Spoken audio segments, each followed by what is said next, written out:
खेरथल तिजारा के बेहरोड में भूपेंद्र यादव ने शहीद सुरेंद्र सिंह की मूर्ति का अनावरण किया और मुंडावर क्षेत्र के लिए 174 करोड़ रुपए की विभिन्न विकास परियोजनाओं का लोकार्पण भी किया। इस अवसर पर केंद्रीय वन मंत्री ने कहा कि राजस्थान वीरों की भूमि है। उन्होंने राज्य बजट में मुंडावर के लिए औद्योगिक क्षेत्र की घोषणा पर मुख्यमंत्री भजनलाल शर्मा का आभार भी जताया। कार्यक्रम में दिल्ली के उप मुख्यमंत्री प्रवेश वर्मा, यूडीएच मंत्री छाबर सिंह खर्रा सहित अन्य जनप्रतिनिधि और ग्रामीण मौजूद रहे।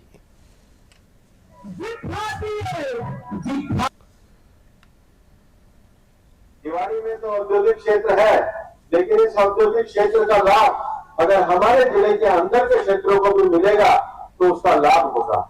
इन सब ने जो इस समय एक बहुत मांग करी थी कि रानौत में इंडस्ट्रियल एरिया होना चाहिए, मैं मुख्यमंत्री जी को बधाई देना चाहता हूं कि मुंडावर के रानौत में उन्होंने इंडस्ट्रियल एरिया डिक्लेयर किया है और उसके साथ ही साथ दूसरा नीमनगर के क्षेत्र में भी नए औद्योगिक क्षेत्र की बात करी है।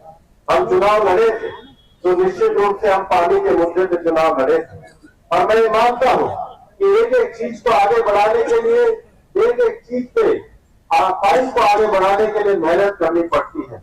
आसपास के सारे क्षेत्र द्वारा, लोगों द्वारा, सब समाज द्वारा मिलकर किया जा रहा है। हजारों की संख्या में यहाँ पर सारे लोग अपने शहीद को याद करने के लिए, श्रद्धांजलि देने के लिए इकट्ठे हुए हैं। ये हमारे देश के शहीदों को याद करना, उनको सम्मान देना, ये हमारे देश की संस्कृति है। आज मैं भी उस महान बेटे और उनके माँ बाप को भी नमन करता हूँ। उनके 2 बच्चे हैं, बहुत ही कम उम्र में उनके पिताजी शहीद हो गए थे। अगर आज वो हम सबकी धरोहर है, उन सबका ख्याल रखना, उनके परिवार का ख्याल रखना तो पूरे समाज का कर्तव्य है। मैं अपने आप को यहाँ पर आकर बहुत ही गौरवान्वित महसूस कर रहा हूँ कि और ऐसे शहीदों के कार्यक्रम में आकर एक हम पूरे समाज के लिए उदाहरण पैदा करते हैं।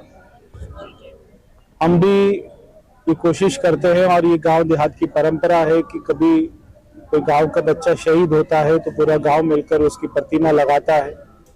शहीद मूर्ति अनावरण के साथ साथ मुंडावर विधानसभा क्षेत्र में 175 करोड़ रुपए के विकास कार्यों का शिलान्यास और लोकार्पण भी किया है। ये एक तरह से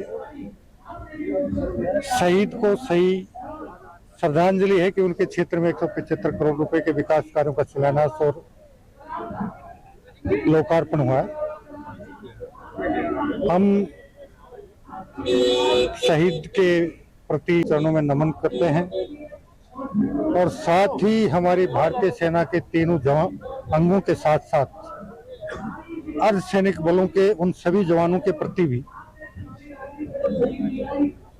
आदर का भाव प्रकट करते हैं जो विपरीत प्राकृतिक परिस्थितियों में चाहे -30 से -50 डिग्री की ठंड हो और चाहे 50 से 55 डिग्री की गर्मी हो, उसमें 24 घंटे सन्नद्ध रहकर अपनी मातृभूमि की एकता, अखंडता और सुरक्षा के लिए सदैव सन्नद्ध रहते हैं, जिनकी वजह से राष्ट्र के 140 करोड़ लोग अपने घर पर चैन की नींद सो पाते हैं।